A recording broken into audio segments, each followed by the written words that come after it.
Olá, boa noite a todas e a todos. Estamos aqui em mais uma Arquitetura do Planejamento em Pauta. Hoje com o nosso querido professor Rodrigo da Mata, que vamos falar sobre sucessão, direito imobiliário e essa inter-relação no planejamento sucessório, né? Vamos aguardar aqui o professor, vamos cumprimentando as pessoas. Lembrando, gente, hoje até fiz um Reels sobre o cupom para quem já participou de algum congresso do Arquitetura do Planejamento Sucessório ou é aluno ou aluna do curso de Planejamento Patrimonial e Sucessório, tem um cupom especial de desconto de 20% para o congresso. Eu fiz um Reels, mas também falo aqui para vocês, é Arquitetura 20, tudo em letra maiúscula, é o cupom para o terceiro congresso. O primeiro lote vão com as inscrições até o dia 8 de abril. Vamos ver se o Rodrigo está por aqui. Aqui eu acho que eu vou tentar mais. Já que eu não vi a solicitação dele.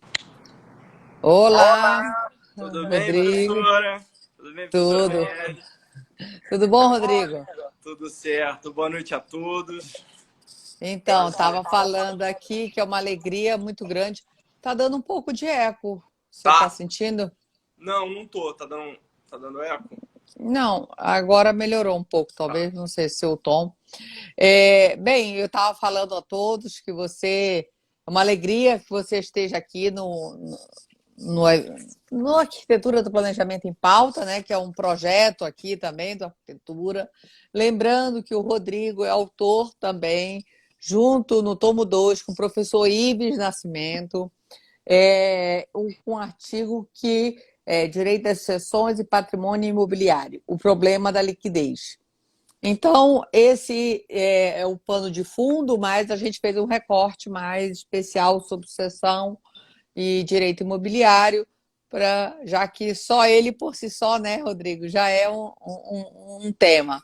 Agradecer mais uma vez a sua disponibilidade, tanto de estar no projeto do planejamento, como também de estar aqui com o seu tempo. Sei que você também é um corre-corre danado, mas é uma alegria muito grande você estar aqui. Lembrando a todos que o professor Rodrigo vai estar no terceiro Congresso Virtual do Arquitetura do Planejamento Sucessório.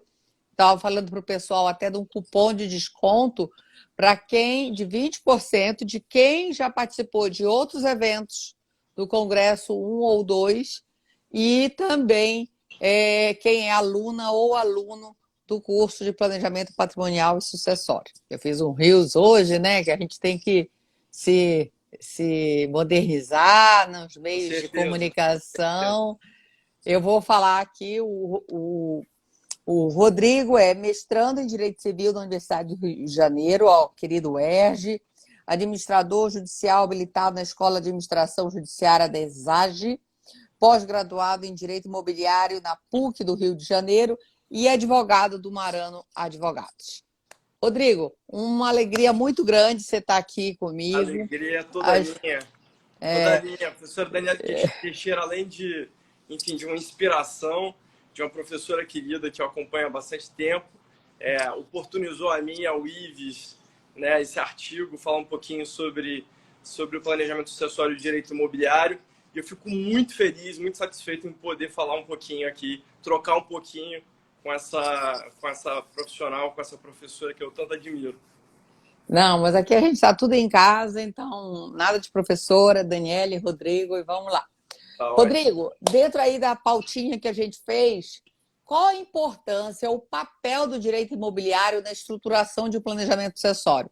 Só para falar, um parênteses antes de você falar, ontem, no curso nosso de planejar, para você ver a importância, a relevância do tema, no nosso curso de planejamento patrimonial, meu, Daniel Bucardo, Rodrigo da Simone Tassinari e da Ana Carolina Brochado Teixeira, nós temos, além das nossas aulas, que são ao vivo e gravadas, a gente tem também alguns encontros ao vivo, simultaneamente, os 4 professores com os alunos, e a gente tem uns professores expert, né? Que a gente chama, são 5, 6 professores, não lembro exato, Mas ontem, por exemplo, era sobre direito imobiliário, foi o Rodrigo Toscano, e falou exatamente sobre isso. Então, para vocês verem que é um tema tão importante e tão entrelaçado, né? Porque ele até fala da nossa cultura muito de ter bens, de ter imóvel do brasileiro e assim, na verdade é uma cultura, né? Porque até bem pouco tempo atrás, né, Rodrigo, o reflexo do patrimônio era muito e só em bens imóveis, né?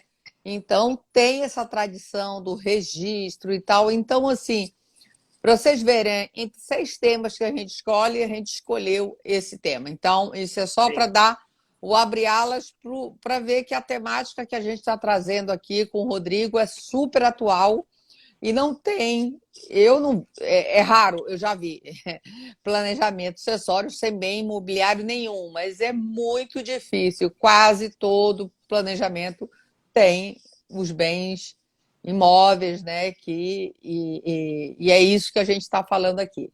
Bem, dentro disso, né, qual é a importância desse papel do direito imobiliário nessa estrutura do planejamento sucessório? Olha, professor Daniele, ou melhor, Daniele, É, o direito imobiliário ele é muito importante. Embora o bem imóvel não seja mais a principal riqueza, né? A riqueza na atual sociedade ela é complexa, ela se concentra hoje muito mais em bens móveis, em bitcoins, em ações, mercado de capitais, em bens móveis em geral, do que efetivamente no patrimônio imobiliário. No entanto, as gerações que nos antecederam constituíram o seu patrimônio, formaram a sua riqueza com base na propriedade imobiliária. Então, é importante a gente pensar e considerar a propriedade imobiliária, portanto, direito imobiliário, como um ativo que compõe o patrimônio dessas pessoas, desses clientes que nos procuram, para poder pensar a melhor forma de tutelar esses bens, de melhor forma de tutelar esse patrimônio. Então, a gente tem que considerar cada ativo, sendo ele patrimônio imóvel, cada imóvel específico individualizado, para ver, por exemplo, quais custos incidem sobre a manutenção daquele bem. Porque como a gente fala, enfim, a Daniela há muito tempo no planejamento, na arquitetura do planejamento sucessório, vem trazendo aí a dificuldade, os inconvenientes que o procedimento do inventário, seja ele judicial ou extrajudicial, trazem aos herdeiros, aos sucessores. A gente tem que lembrar que até se transferir efetivamente a propriedade, e especificamente a propriedade imobiliária, a gente tem custos que incidem sobre esse bem imóvel. A gente tem IPTU, tem o condomínio, tem o foro, no caso dos imóveis que são foreiros, a União ou o município em que esse bem imóvel se situa. Então, é importante considerar os custos que incidem sobre esse imóvel, sobretudo aqueles custos que têm a natureza que a gente chama de próprio terreno, né? Que é aquele débito que incide sobre o imóvel, muitas vezes mensal, como é o caso, por exemplo, do condomínio, e que pode levar o imóvel a leilão. Bom, imagine um herdeiro aguardar o término, uma sentença de inventário, tendo que pagar, por exemplo, um condomínio expressivo, um IPTU caro. Né? Como é que... não, e quantos inventários as pessoas não têm liquidez, não têm o dinheiro, e aí fica os imóveis sem pagar IPTU, aí vai para leilão, que é exatamente isso, porque as pessoas têm essa dificuldade de se organizarem, de planejarem, de pensarem, deixam bens às vezes, mas sem essa questão. O artigo de vocês é muito perspicaz pela Isso, né? dificuldade que é ter a liquidez, né? Porque você tem que passar pelo inventário por esse trâmite, pagar.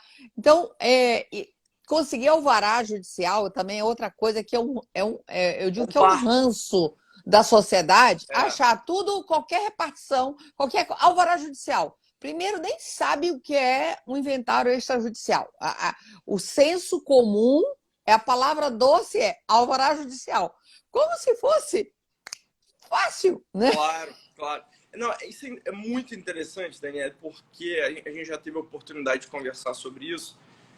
As pessoas acham que o custo do inventário, né, o custo do inventário, o ITB, todos os seus honorários, tudo quem tem que pagar é o que o falecido deixou. As pessoas não querem tirar nada do bolso e muitas vezes a manutenção desses bens tem um custo específico. Esse custo muitas vezes é alto, né? E aí as pessoas não entendem, chegaram ali E aí muitos colegas também, desavisados, que não têm expertise na área do direito das sucessões, acham que qualquer coisa, de fato, você pede um alvará que o juiz vai liberar. Esquecem lá da disposição do direito das sucessões de que a herança é um todo indivisível, de que até a partilha, né, é todo um bem indivisível, e que a manutenção daquilo muitas vezes acaba exigindo que a pessoa adiante algum dinheiro para poder manter aquilo até chegar o momento da partilha. Né? Não funciona dessa forma. As pessoas invertem um pouco a lógica e acham que o juiz é que tem que dar um jeito de dar liquidez para um patrimônio que está desorganizado. Muitas vezes o patrimônio está desorganizado e não foi planejado em momento algum, e isso acaba trazendo ônus para os herdeiros. E quando não traz um ônus objetivo, né, para os herdeiros, acaba trazendo uma dilapidação do patrimônio, porque você acaba sendo obrigado a pensar estratégias para poder viabilizar essa sucessão.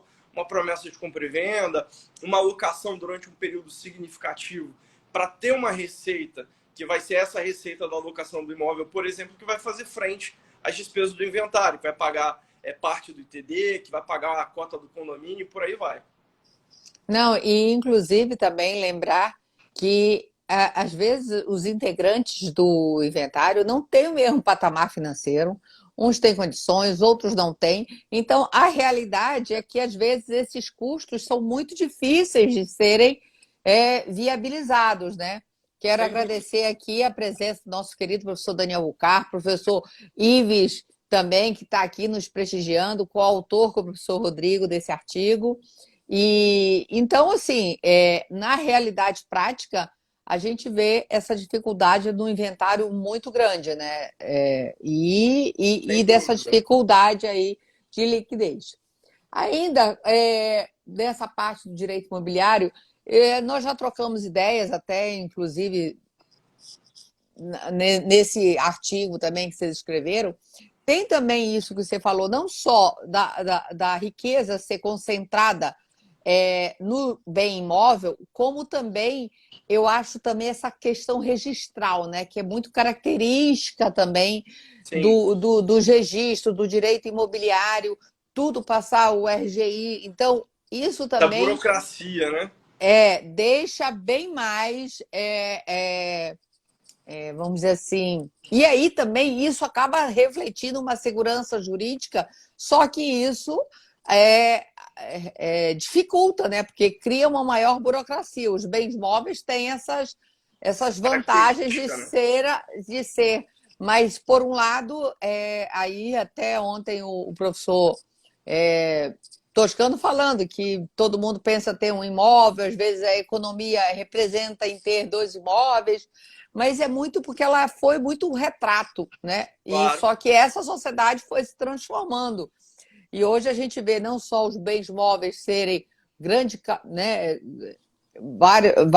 vários patrimônios sendo representados por bens móveis, como também agora até essa migração para os bens digitais. Um dia desse, vendo uma palestra da professora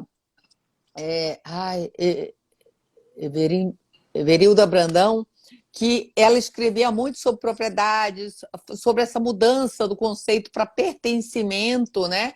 E ela diz, o X da questão é o acesso que nós vamos ter ou não aos bens. Então, esse mundo, né? E aí mostra mais uma vez essa questão do planejamento patrimonial, planejamento sucessório, especificamente com direito imobiliário, essa transformação que é muito consequência das transformações socioeconômicas que o mundo ocidental vive, né? Então, mostrar também que essa importância que a gente precisa buscar no planejamento sucessório, e aí falar que cada país, por exemplo, a estrutura da França, né, é uma, da Alemanha é outra, até o Daniel sempre fala da questão da Cesine, né, que uma falsa Cesine no Brasil, por conta que o controle, inclusive, dessa questão da liquidez do patrimônio é totalmente diferente. Agradecer também a presença de alguns alunos, Ana Lúcia, já vi outros por aqui,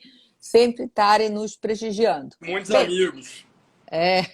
Qual a relação da organização patrimonial com o planejamento sucessório imobiliário, assim, exatamente também? Aí agora mais dentro dessa questão patrimonial.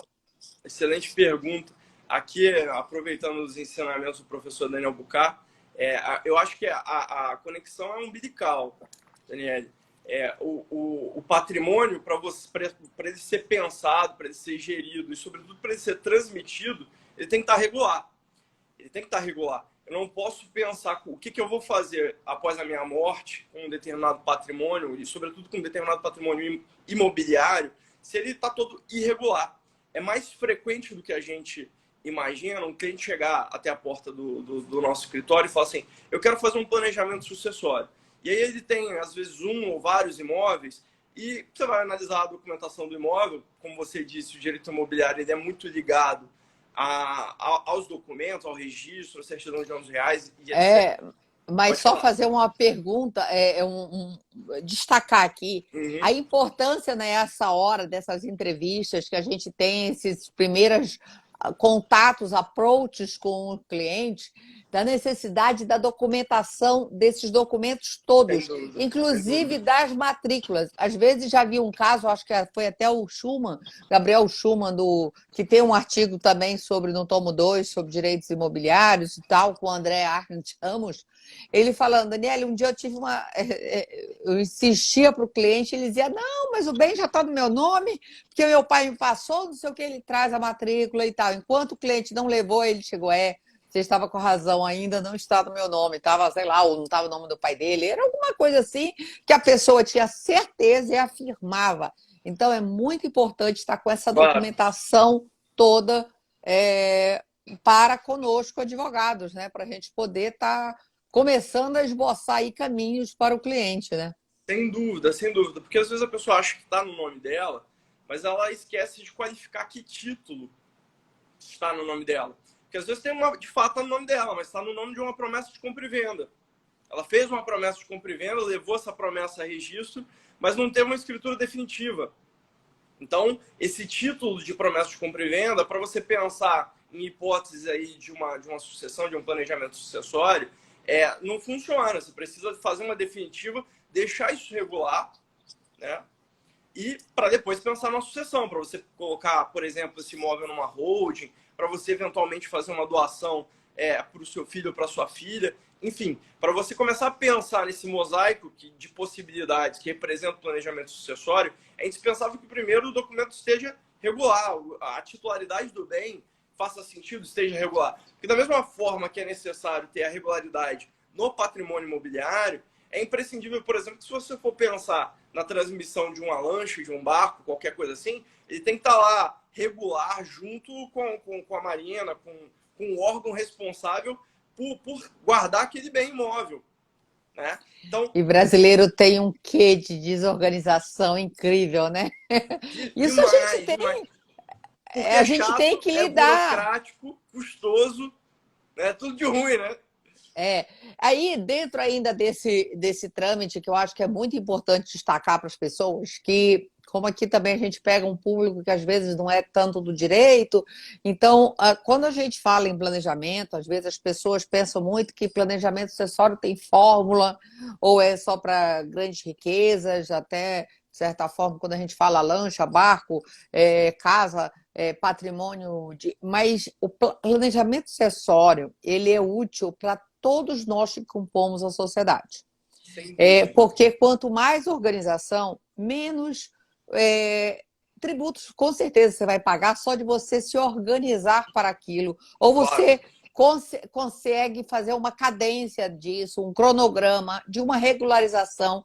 O Rodrigo está falando de documentos que não estão nem regularizados. E aí, em qual momento que a gente vê isso?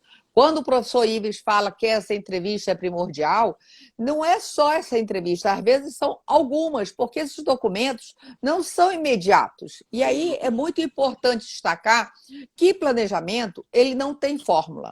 E quando nós falamos e eu me disponho a estar falando sobre planejamento acessório ao longo do Brasil inteiro, já fiz todo o Nordeste, Centro-Oeste, Sul, Sudeste e tal, é para trazer isso, desconstruir isso, trazer isso para mais próximo de todos nós, da nossa realidade, e falar da importância dessa organização. E aí eu Sem afirmo que dúvida. planejamento não vai ter fórmula, mas tem uma etapa, como o Ives destacou, essencial. E dentro dessa etapa inicial, que eu considero 3, né, que é a qualificação da pessoa, não só de forma objetiva, mas também subjetiva, o levantamento do patrimônio de forma quantitativa e qualitativa, porque eu preciso saber que grandeza é esse patrimônio, mas de que forma ele é composto, né? Claro, E aí é a claro. necessidade de eu precisar estar com todas as certidões, de estar com toda a documentação. Às vezes tem. Avaliação dos bens. Exato, das empresas, se tiver PJ, que aí dificulta. Então, isso, o levantamento desse patrimônio, ele não é rápido. Até exatamente, às vezes, tem que ver o ativo e o passivo de uma empresa, ou mesmo regularizar documentações. Então, ainda antes do advogado... E ainda a terceira regra que eu falo, né, a terceira vamos dizer assim, etapa dentro dessa primeira análise, dessa pré-análise, para você aí o advogado vir, gente, com as estratégias, né, com as possibilidades, com as vantagens e desvantagens de um caminho, de alguns Claro, instrumentos, na verdade, né, o planejamento às vezes é um cobertor curto, cobre de um lado, claro, descobre do claro. outro, e aí está o nosso papel e a nossa responsabilidade como advogados de estarmos esclarecendo e, acima de tudo, né, Rodrigo, tá os efeitos jurídicos, que às vezes as pessoas são leigas, elas não Claro. são formadas, e não é só porque é formada, às vezes não atua, não é na área. Por exemplo, se vier falar com direito penal comigo, eu não sei nada. E daí, né? Porque eu sou do Certeza. direito, né? A gente sabe, quando a gente Claro. forma, vem todas as demandas da família, acham que a Bem, gente resolve, né? churrasco de Mas domingo é um ambiente propício para isso. e então é muito importante nesse momento estar se levantando a documentação, e como eu falei, é raridade um planejamento não ter um bem imóvel, né? Quase sempre, é como igual a Ana Luísa diz. Eu já vi só um testamento, mas nunca vi um planejamento sem testamento. Tudo bem. É quase que dizer, é raro, já uma vez eu vi só direitos autorais, mas é bem difícil você não se deparar.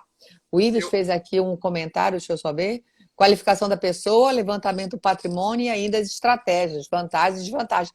Sim, é um Rodrigo, mapeamento, né? É um é, mapeamento do sujeito, do patrimônio, né? e eu ainda subdivido na qualificação da pessoa, eu falo objetiva e subjetiva. O levantamento do patrimônio, eu preciso saber ele quantitativamente, qualitativamente, e dentro das estratégias, está na essência, na verdade, antes das estratégias, estaria a vontade do autor da herança, né? Daquele Com certeza. titular do patrimônio. Quais são, o que ele quer especificamente ou não. Então, só que essa vontade não pode ser, né? No direito, Dissociada, por exemplo, da a realidade da função documentação. da documentação, da funcionalidade daquele bem. Lembrando que Claro. né, tem que ter a funcionalização dos institutos, até limites mesmo também de excessos que a gente sabe, de cláusulas restritivas que tem Claro, também. Então, tem claro. os limites, não só legais, mas também alguns limites, eu acho muito dessa questão dessa função. E, lógico, O- de documentações. E aí, também, quando você vem com as estratégias, fazer um cronograma de etapas. E, às vezes, dependendo de algumas pessoas, tem que regularizar Perfeito, muito. Às vezes, a perfeito. documentação, o patrimônio ainda está no inventário de um outro membro da família. Exato, é muito comum, é muito comum. O seu comentário me lembrou o artigo do professor Marcos Errar, que é sensacional, esse artigo no tomo 2. E aí ele fala assim, muitas vezes o cliente procura a gente e ele quer, a partir de um ato jurídico seu, uma assessoria jurídica sua, que você resolva o patrimônio dele e também resolva o planejamento sucessório dele com um único ato apenas. E aí, quando você vai analisar a documentação está toda irregular. E a pessoa ignora que, muitas vezes, a legislação que incide sobre aquele patrimônio, seja bens móveis, seja bens imóveis, se alterou ao longo desses anos. Então, é preciso chamar a atenção, inclusive, para a necessidade de revisão do planejamento sucessório enquanto a pessoa estiver em vida. né? Para que quando haja o falecimento, o evento morte, aquele patrimônio esteja, aquele planejamento sucessório esteja atualizado e a sucessão ocorra da maneira mais fluida e mais orgânica possível e otimizada, sem perder tantos recursos, quer com a tributação, quer com os custos. Porque o patrimônio imobiliário ele tem uma característica muito específica que, imagina uma pessoa, no começo da vida profissional, adquirir um imóvel, por exemplo, por 100 mil reais numa determinada região, que por uma aleatoriedade da vida ficou extremamente valorizada, né? Quando ela for fazer o inventário dela, ainda que ela deixe apenas aquele imóvel, o herdeiro terá que dispor da quantia correspondente à avaliação daquele imóvel, segundo a localidade, segundo a prefeitura da cidade do Rio de Janeiro, por exemplo, para poder fazer frente a essa despesa, para poder receber, né? Então, veja, às vezes a pessoa que adquiriu aquele imóvel há muitos anos atrás nem teve a dimensão, nem teve a noção de que aquele imóvel seria tão bem avaliado no futuro. Só que, objetivamente, com a morte dele, se tornou um bem extremamente valioso e o herdeiro, para poder receber aquilo ali integralmente, de uma maneira otimizada, ele vai ter que dispor daquele dinheiro para pagar o tributo, para poder pagar o registro do título, para poder pagar eventual ganho de capital, enfim, várias despesas que incidem sobre o imóvel, que para ele poder usufruir daquele patrimônio efetivamente, ele precisa de alguma liquidez, né? É por isso que muitas vezes um planejamento sucessório mais simples pode ser, você tem um ativo imobiliário e às vezes você tem um dinheiro em conta que seja capaz de fazer frente a isso. Uma situação mais simples já está organizado. Se precisar de um eventual alvará judicial, se precisar de alguma coisa, existe dinheiro em conta. Agora, fica muito difícil quando todo o patrimônio é só imobiliário, é engessado, o herdeiro não tem disponibilidade de caixa para poder pagar os custos que incidem nessa transmissão e não tem nenhum saldo bancário. Mês seguinte ao falecimento, tem um vencimento de um condomínio, o condomínio é 3 mil reais, e o herdeiro? Às vezes está desempregado. Como é que você faz? Não, é total, e não adianta estar com o elefante branco na mão, né?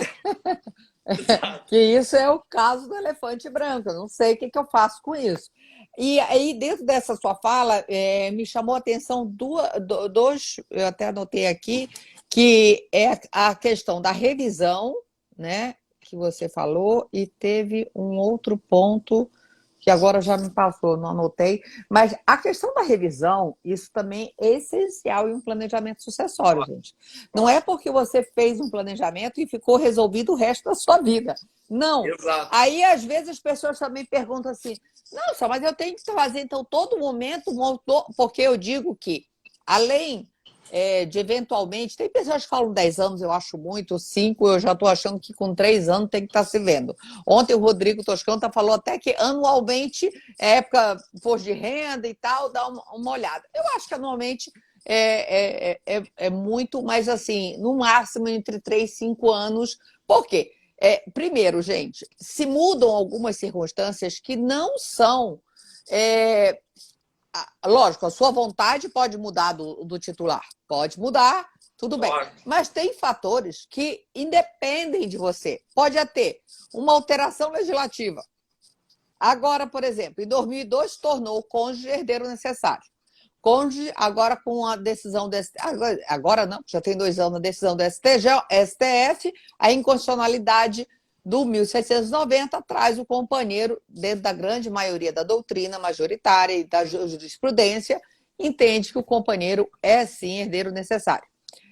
E isso é crucial, gente. Às vezes fala, namoro, aí já começa desde a importância do contrato de namoro, é união estável, que situação você tá? Não, é namoro. Namoro aí você vai ver 15 anos, 10 anos, já vivem. E aí é a questão muito subjetiva, mas de qualquer forma já está ali, daria comprovado uma união estável. Então, e aí também, né, tem casos que às vezes o homem acha que está no namoro e a mulher acha que está numa união estável, já ali segura. Infelizmente, eu não gosto de dar exemplos dessa natureza, mas acaba acontecendo. Eu acho que, Sim. sei lá, pelo romantismo, seja essa coisa de, às vezes, de casar, que a mulher tem mais e o homem também mais avesso, de qualquer forma. o que eu quero destacar aqui não é isso. Eu quero dizer a necessidade de se rever planejamentos, porque, como eu disse, pode a própria vontade do titular mudar. Segundo, alteração legislativa. Por que eu falei isso? Em 2002, foi uma corrida de muitas pessoas que já tinham essa organização patrimonial, lembrando que eu entendo planejamento sucessório, uma organização patrimonial com transmissão de bens visando a sua morte. O conceito tem mais profundo, mas de uma Claro, forma simples e direta é é isso que eu isso. entendo, né? E dentro disso, muda. Aí o que aconteceu? Em 2002, algumas pessoas que já tinham esse planejamento, quando o cônjuge tornou herdeiro necessário, tiveram que ajustar. Da mesma forma que tem um anteprojeto lá do IBDFAM para retirar o cônjuge, e aí eu nem estou entrando em mérito companheiro ou não, mas retirar de herdeiro necessário. É lógico que uma mudança significativa dessa, que vai refletir, porque o regime de bens é uma questão importantíssima, Essencial. principalmente no direito imobiliário. As Tem- pessoas não imaginam o efeito que o regime de bens, a escolha de um regime de bens, reflete na sua vida e na sua morte. Sem dúvida. Então, as E isso, pessoas no caso das precisam. famílias é, de, de outras famílias, né? A pessoa tem um casamento, tem um segundo. Enfim, o impacto que isso tem no direito imobiliário e, às vezes, numa formação de um condomínio, né? Em que a ex-esposa, os filhos do primeiro casamento e a última companheira ou a última esposa do decujus estão num condomínio no mesmo imóvel. Ou seja, a possibilidade das pessoas começarem a brigar entre si e deixar para pagar. Ninguém vai pagar a cota do condomínio, por exemplo, ninguém quer tirar dinheiro do bolso para pagar IPTU. Isso gera um problema muito objetivo. Por isso que na partilha, né, no inventário, a gente tenta dissolver esse condomínio, mas com um planejamento sucessório eficiente, você consegue evitar esse Já problema. evitar, porque condomínio é início É, é uma copropriedade que é difícil de administrar as circunstâncias. Mas, só complementando, então, além da alteração legislativa, pode ter uma mudança na qualificação dessa pessoa. Pode ter tido um novo filho, pode ter morrido um filho sem herdeiros necessários, quer dizer, aí muda a ordem vocatória. Então, assim, pode ter uma situação dessa, pode ter tido um divórcio já com uma partilha de bens, né, com uma meação ali que já ocorreu. E aí isso reflete no patrimônio da pessoa que estava dentro de um sem dúvida. todo, por mais que tivesse reservado, mas a forma que foi pago aquela meação dentro da questão quantitativa e qualitativa. Agora isso está sendo, por exemplo, né, um calcanhar de Aquiles na previdência privada, até de um bem imóvel, mas as pessoas faziam previdência para a sua vida e agora está tendo que, né, de partilhar. Então, aí você já quebra, de certa forma, aquela perspectiva que você tinha de aposentadoria. Então, assim, Sim, e além da qualificação, esse patrimônio que pode ter, e até um dia desse, nós, num grupo de pesquisa que Daniel compõe, o Conrado, Simone Tassinari, Ana Carolina Brochard Teixeira e outros, a gente está estudando a doação e como que a questão da doação sucessiva ou doação de que retrato desse momento do patrimônio, isso tem muito a ver com direito imobiliário. Se imaginava que é o retrato do início da primeira doação, né? E aí, dessa primeira doação, até para também se verificar a doação inoficiosa, é um retrato, um reflexo. A lei diz que é na primeira doação. Só que isso, antigamente, talvez, com a característica do bem imóvel, era mais estável essa alteração. O mundo hoje está muito mais dinâmico. Então, sem a dúvida. fluidez desse bem vai refletir, como disse o Daniel disse um dia desse, não, doação deixou de ser um instrumento simples e é um instituto que a gente se usa. As pessoas fazem, quando chegam, não fiz nada, mas aí você vai ver, já teve uma doação de um apartamento lá atrás, de uma sala de escritório para o outro, para um Trazer terreno. esse bem para o momento do óbito é um parto, né? Porque a conta tem que fechar. E isso hoje em dia com a questão da colação tá bem, aí os processualistas, né, doutor Ives, que vocês mudaram isso aí, tá só bem complicar aí pra gente. Deu uma boa complicada. Mas tem uma questão interessante sobre o direito imobiliário e enfim, um hábito que as pessoas não têm, né? Deveriam ter e não têm. É muito incomum, e aí a pessoa, quando tem um custo, ela se refere mais, né? Ela fica sentindo, fala, mas tem que pagar isso também, que é a atualização da matrícula. A matrícula, por ser uma identidade do imóvel, ela tem que ser constantemente atualizada. Então, as pessoas, por exemplo, muitas vezes ignoram que a pessoa completou a maioridade, era titular, enfim, por herança, por algum motivo que seja, o pai comprou direto no nome do filho, qualquer coisa assim, era menor de idade e o pai, representando no ato, por exemplo, deu um imóvel para um adolescente. As pessoas esquecem, por exemplo, de averbar a maioridade. As pessoas esquecem, por exemplo, de averbar o casamento, a mudança de estado civil. Às vezes a pessoa fez a partilha dos bens, né, enfim, do falecido, e esquece de apresentar essa partilha no registro de imóveis e acha que já resolveu. Com a escritura, com o formal de partilha em mãos, você já é proprietário. Quando, na verdade, ignora aquela máxima do direito registral, né, de que só é proprietário quem registra. Infelizmente, é uma burocracia que está posta, que é custosa, que é onerosa, mas que dentro do nosso ordenamento é necessária. Então, é indispensável averbar, registrar as alterações que vão ocorrendo, né, na matrícula desse imóvel, para que a matrícula, que é o RG do imóvel, que é a identidade do imóvel, reflita o que de fato é a situação patrimonial da pessoa. Até para evitar eventuais alegações de fraude, por aí vai. Registrar, enfim, eventual união estável. As pessoas precisam ter intimidade, é por isso que eu acho que a arquitetura do planejamento sucessório e a ideia de planejamento patrimonial e sucessório, ela é indispensável, ela tem que ser pulverizada, ela tem que ser popularizada para que as pessoas fiquem familiarizadas com isso. Elas têm que entender os impactos econômicos de ter uma união estável, seja ela formal, em que a pessoa foi até o cartório de notas e lavrou uma escritura de união estável, seja ela informal, em que ela está ali como convivente, já existe uma situação patrimonial e jurídica naquela relação, e aí ela compra o imóvel sem esquecer que ela já tem uma relação que vai impactar na aquisição desse imóvel e que aquele companheiro, aquela companheira vai ter, né, direito àquilo ali. Isso precisa ser conversado, né? Rodrigo, as pessoas acham que os seus atos não têm efeitos jurídicos. Parece que o mundo jurídico é tão fora da nossa dinâmica que as pessoas acham que casar e descasar, que vender, recebeu, acha que tá. Então, assim, até estou vendo um comentário aqui da Beatriz, que ela está dizendo isso, matrícula sempre está irregular, sem atualização dos dados objetivos e subjetivos, e que ela vê muito isso. Porque isso também é aquela dificuldade da gente ver que tudo é custos, né?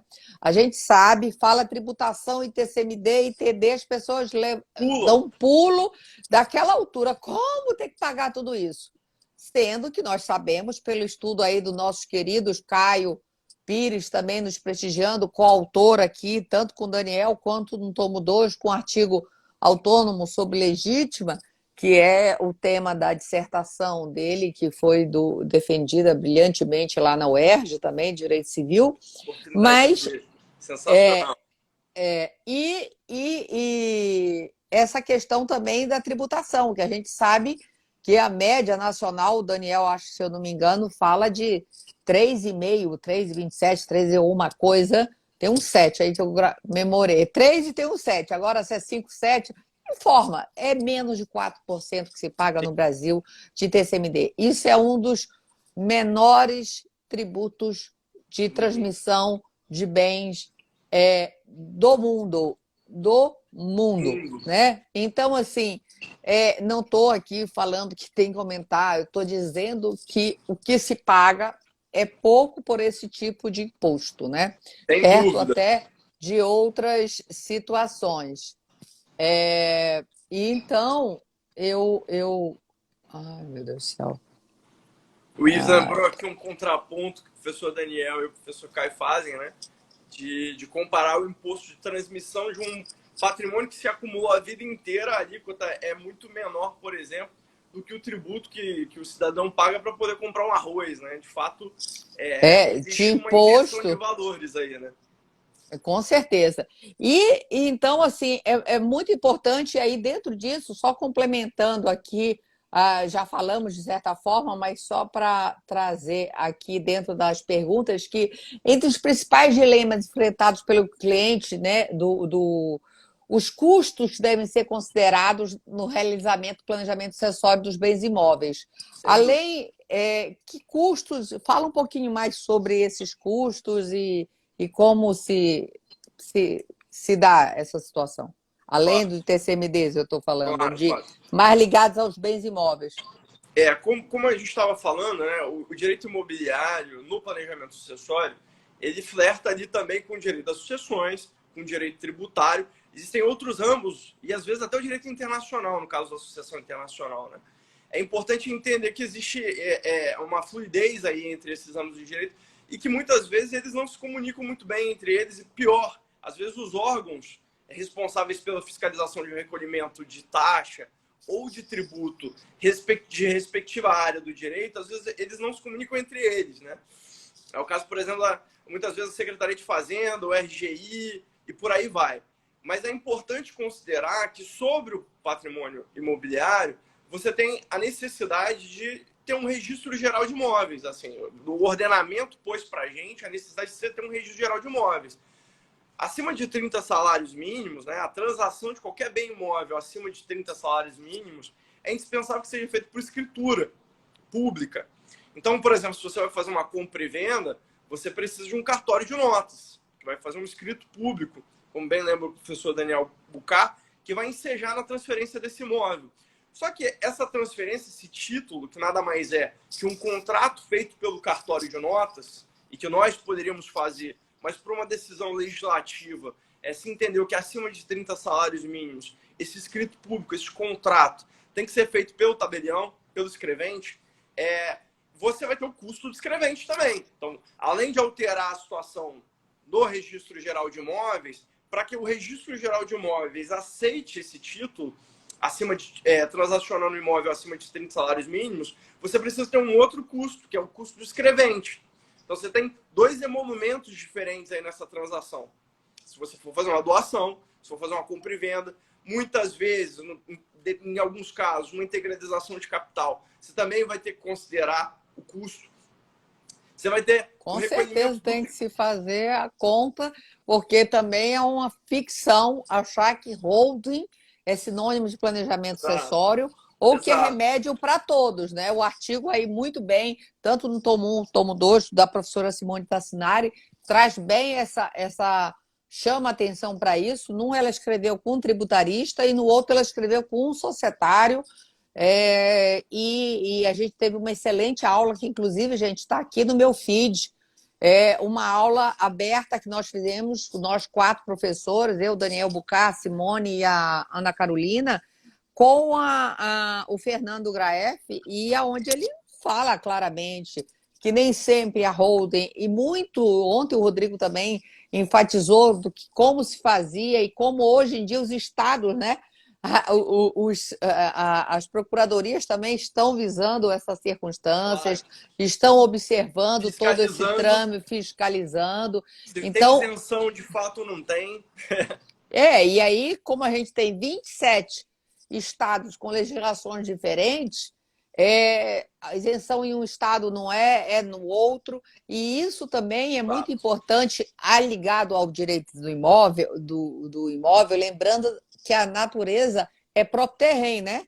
Então, ela chama a competência para pagar sempre os tributos no lugar onde está o bem imóvel, gente. A ação, toda essa questão, ela puxa. Então, por exemplo, por mais que você faça o inventário em um outro estado, a parte que sempre tem bem imóveis tem que ser recolhido naquele seu estado. E aí a necessidade e uma característica do planejamento sucessório, que são as parcerias, a interdisciplinariedade, é de ter parceiros, às vezes, que trabalham naquele estado, porque sabe às vezes, como é a questão do ITCMD naquele estado, Sim. questões na corregedoria que é entendida de uma forma, no estado é diferente. Forma Então, de são recolhimento do tributo. Às vezes, para você processar uma guia até de DD, a declaração mudam. Gente, até pesquisa de jurisprudência muda, né? De estado para estado. Os seus TJs, os seus tribunais têm a forma de você estar buscando. Então, imagina, se o próprio tribunal eletrônico, teoricamente, é para trazer as mesmas informações, a gente tem tribunais mais fáceis de navegar, de pesquisar, e outros mais complexos, com mais dificuldades. Então, imagina isso a nível de impostos, e sendo que cada estado tem a sua, que isso é determinado, né, pela Constituição e também pela Casa do Senado, que tem essa autonomia de um teto de 8%, né, Rodrigo?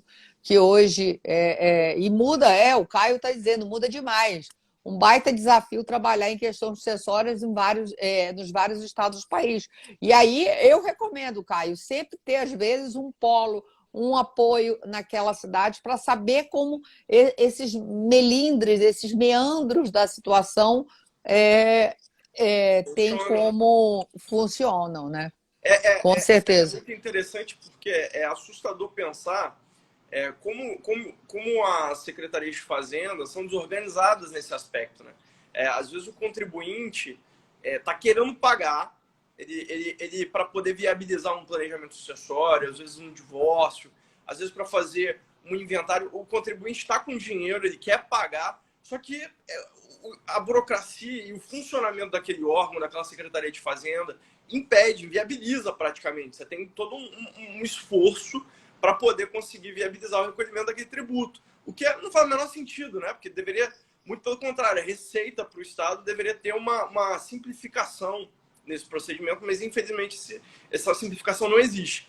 E você explicar essa dificuldade de pagar para o cliente constitui um dos dilemas, né? Você explicar para ele que a Secretaria de Fazenda possui um determinado funcionamento que às vezes não dialoga muito bem com o RGI e que muitas vezes o tributo recolhido em determinada localidade tem uma especificidade em outra, algo são mundos diferentes e que não fazem o mesmo sentido para quem está de fora, para quem é leigo, e acaba afastando de entender. Então, você explicar isso, a pessoa compreender esse mapa mental que a gente acaba fazendo para poder viabilizar o planejamento sucessório e o recolhimento dos encargos é algo difícil. É algo difícil. Não, com certeza. É um desafio, mais um desafio para nós, além, eu acho que também as pessoas têm essa dificuldade de chegar no advogado, de ter essa consulta Sim. preventiva. Isso não é. O brasileiro ele vai arrumando, ele vai resolvendo, tapando buraco as emergências.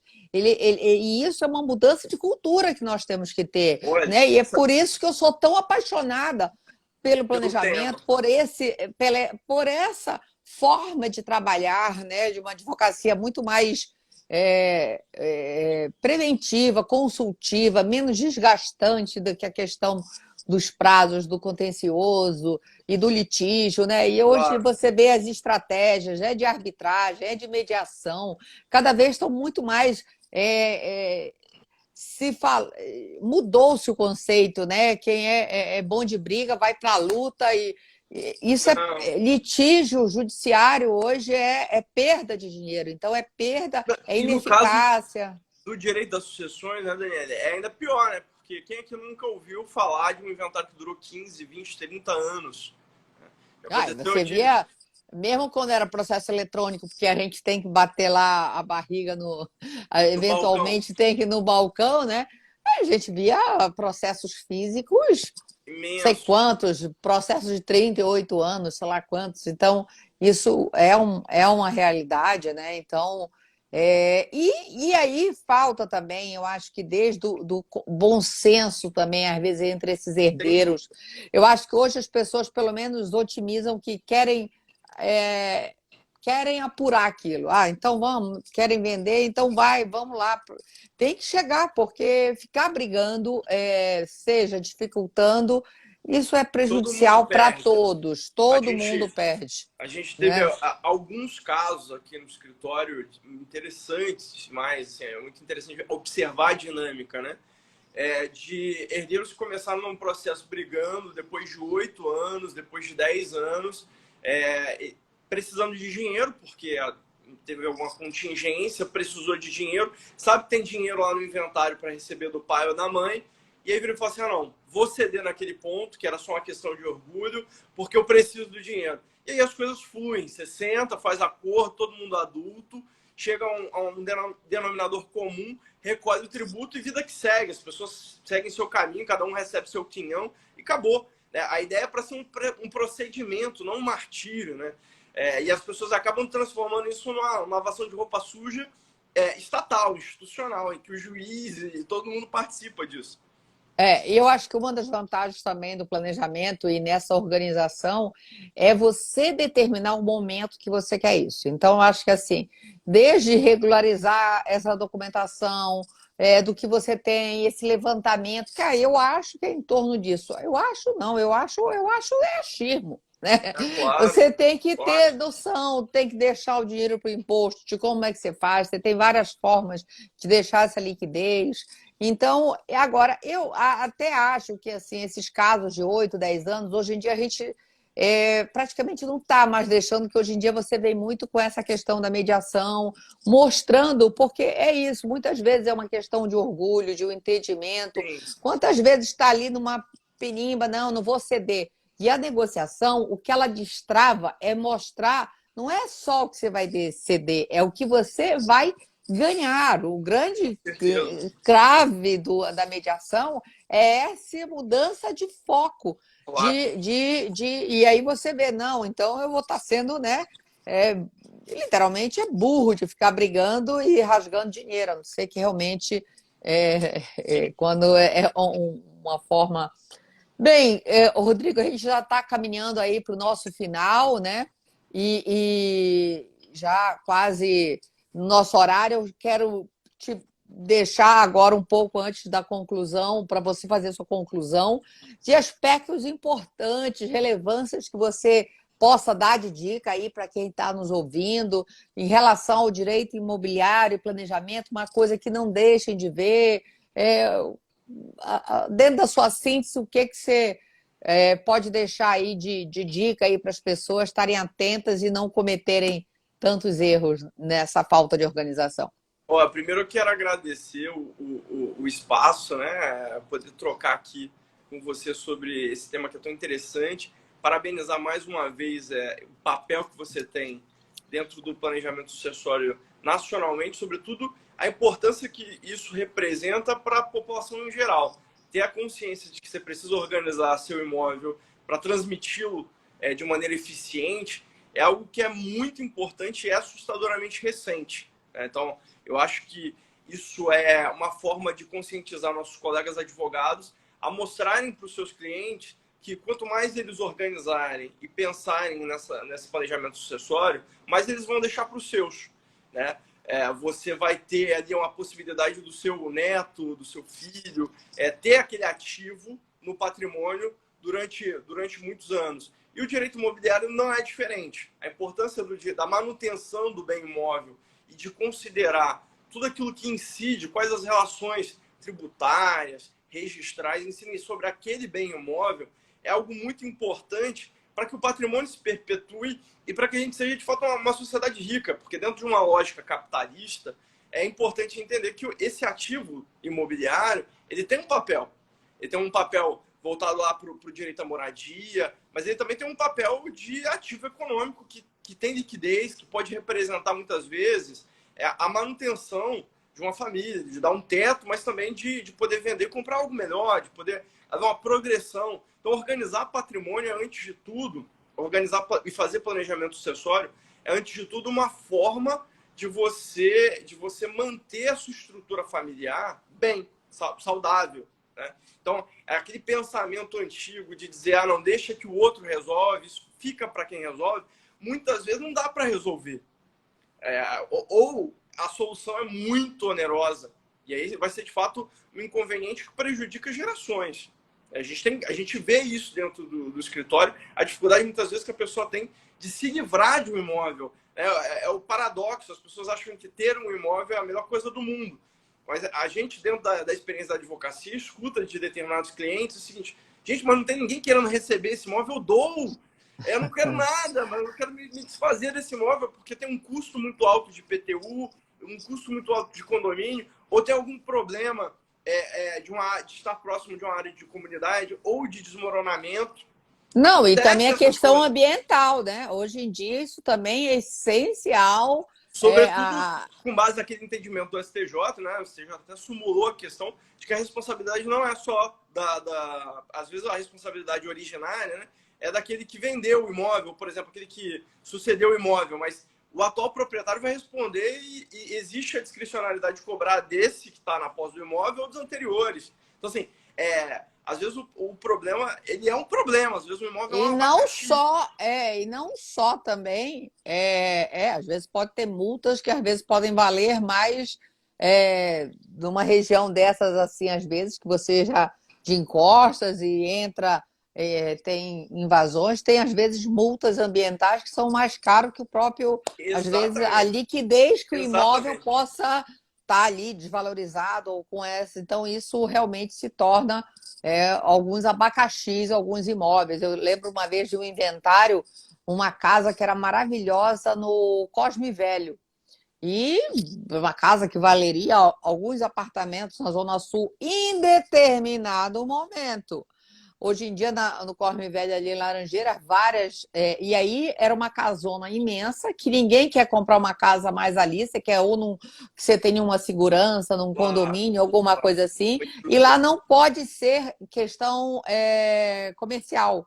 Então, seria às vezes ideal para uma clínica ou alguma coisa assim, não pode. Então, assim, Sim, ficou anos para poder vendeu e era sempre um IPTU altíssimo da casa. imagino, porque é com base É, na é, metragem, né? Leva em consideração a é, metragem. então foi um custo até que conseguiu vender, mas, por exemplo, na época da morte do proprietário, se equivalia, assim, sei lá, a uns 4 apartamentos na Zona Sul. Quando realmente foram apurar, eu acho que não deu 2, né? Então, tem, e além do custo que era.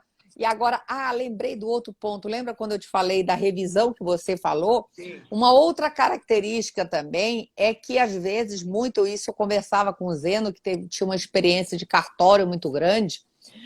Os titulares, às vezes, de quase sempre os patriarcas, gostam de deixar as ações, os bens móveis, a administração da empresa, as ações, as cotas das empresas para o filho homem e deixam imóveis para as mulheres, para dar, parece que um cunho de segurança para e a parte de empreendedorismo, de administração, e aonde até pode ter quinhões iguais, Rodrigo, mas 5 anos depois, às vezes, aquilo pode estar 5 vezes mais. E aí é onde também tem a dificuldade dos custos de manutenção sem que dúvida. você trouxe. Então, além daquela fala que eu queria destacar, que nós já comentamos da necessidade de revisão periódica de um planejamento, seja por todas aquelas variáveis que nós citamos, tem também essa questão porque a gente vive numa sociedade, por mais que temos os direitos iguais na Constituição, a gente sabe que a gente vive numa sociedade preconceituosa, Sim, machista,